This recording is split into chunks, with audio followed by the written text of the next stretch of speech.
രാജ്യസഭാ സീറ്റിന് നോട്ടിഫിക്കേഷൻ വന്നു കഴിഞ്ഞു. ലീഗ് ആ ചർച്ചയിലേക്ക് കടന്നു. പുതുമുഖങ്ങൾക്കായിരിക്കും ഇത്തവണ അവസരം. ലീഗ് ആ ചർച്ചയിലേക്ക് പോയില്ല, പക്ഷെ നിങ്ങൾ ആ ചർച്ചയിലേക്ക് കടന്നിട്ടുണ്ട്. അതാണ് കുഴപ്പം. നിങ്ങളുടെ സംശയം ഞാൻ ഞങ്ങൾക്ക് മെനക്കെട്ടിട്ട് തീർത്തു തരാൻ പറ്റുന്നില്ല. ഞങ്ങൾ ആ ചർച്ചയിലേക്ക് കടന്നിട്ടില്ല. തങ്ങൾക്ക് അതിന് ഒഴിവ് കിട്ടിയിട്ടില്ല. തങ്ങൾക്ക് ഒഴിവ് കിട്ടിയാൽ എപ്പോൾ വേണമെങ്കിലും ആ ചർച്ചയിലേക്ക് കടക്കാവുന്നതേ ഉള്ളൂ. കടന്ന് വളരെ സിമ്പിളായിട്ട് തീരുമാനം എടുക്കും ആ കാര്യത്തിൽ. പക്ഷേ നിങ്ങളതിൻ്റെ ഒരുപാട് മുമ്പ് തന്നെ ചർച്ച തുടങ്ങി. നിങ്ങളെ സംശയം എന്താ അത് ചോദിക്കും, ഞാൻ അതിന് മറുപടി പറയാം. ലോക്സഭാ തെരഞ്ഞെടുപ്പിൽ നമ്മുടെ 2 സീറ്റിൽ മുതിർന്ന നേതാക്കളായിരുന്നു മത്സരിക്കുന്നത്. അപ്പം യുവാക്കൾ വരണം എന്നൊരു ആവശ്യം പാർട്ടിക്കുള്ളിൽ തന്നെ ഉണ്ട്. അല്ല, അങ്ങനെ ഈ നടക്കാൻ പോകുന്ന ചർച്ചയെക്കുറിച്ച് എനിക്ക് പറയാൻ കഴിയില്ല. പിന്നെ അത് ചർച്ചയ്ക്ക് ശേഷം മാത്രമേ വെളിവാകുള്ളൂ.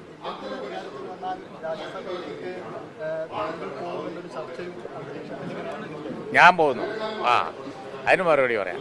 ഞാനിത് പല പ്രാവശ്യം നിങ്ങൾ എന്നോട് ചോദിച്ചതാണ്. കുറേ ഒഴിഞ്ഞു മാറാൻ നോക്കി. അതുപോലെ തന്നെ ഇത് എൻ്റെ അധികാരപരിധിപ്പെട്ട ഒരു കാര്യമല്ല, തങ്ങൾ പറയേണ്ട ഒരു കാര്യമാണ് എന്നുള്ളത് കൊണ്ടൊക്കെ ഞാൻ ഒഴിഞ്ഞു മാറിയപ്പോൾ നിങ്ങൾ വിടുന്നില്ല. നിങ്ങൾ പിന്നെയും അതിനെപ്പറ്റി മറുപടി പറയാൻ അതിന് കഥകളുണ്ടാക്കുകയാണ്. അപ്പോൾ അതുകൊണ്ട് ഞാൻ ഇന്ന് തങ്ങളുമായിട്ട് സംസാരിച്ചു. ക്ലിയർ ആയിട്ടാണ് പറഞ്ഞേക്കാം, ഞാനില്ല. സംശയമില്ല. ഏതെങ്കിലും ഒരു വാചകത്തിന് വല്ല കുഴപ്പമുണ്ടെങ്കിൽ അത് വെച്ച് നിങ്ങൾ വാർത്ത ഉണ്ടാക്കുന്നില്ല. എത്ര ക്ലിയറായി അത് പറയാനുള്ള ഒരു പെർമിഷൻ ഞാൻ പ്രസിഡന്റ് ഇരുന്ന് തങ്ങളെടുത്ത് വാങ്ങിയിട്ടുണ്ട്. അങ്ങനെ തന്നെ പറയാണ്. എനിക്ക് ആവശ്യത്തിന് എടുക്കാനുള്ള പണി ഇപ്പോൾ അവിടെ ഉണ്ട്. അതുകൊണ്ട് ഞാൻ ആ പണിയിൽ വ്യാപൃതനാണ്. ഞാൻ ഏതായാലും ഇല്ല. ഈ രാജ്യസഭയിലേക്ക് യുവമുഖങ്ങളെ പ്രതീക്ഷിക്കാമോ? അതൊക്കെ ഇനിയിപ്പോൾ പാർട്ടി ആലോചിച്ച് തങ്ങൾ തീരുമാനിക്കേണ്ട കാര്യമാണ്. തീരുമാനിക്കുമ്പോൾ മാത്രമേ എനിക്കും അറിയുള്ളൂ. അതിനുമുമ്പ് എനിക്കും അറിയില്ല.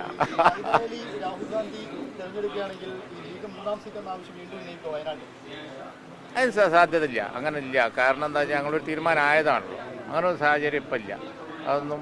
അത് നമ്മൾ ഒരു ചർച്ചയ്ക്ക് വിടേണ്ട കാര്യമില്ല. അതുപോലെ അതിനെപ്പറ്റി ഇനി ഒരു സംശയം പ്രചരിപ്പിക്കേണ്ട കാര്യമില്ല. UDF തലത്തിൽ കാര്യങ്ങളൊക്കെ തീരുമാനമായതാണ്. ഈ ലീഗിന് രാജ്യസഭയാണ്. രാജ്യസഭയിലേക്ക് സമയമാകുമ്പോൾ തങ്ങൾ ആളെ പ്രഖ്യാപിക്കും. ഞാനില്ല എന്ന് പറയാനുള്ള സമ്മതം ഞാൻ തങ്ങളിരുന്ന് വാങ്ങിയിട്ടുണ്ട്. ഇതാണ് ഞാൻ അന്ന് പറഞ്ഞത്.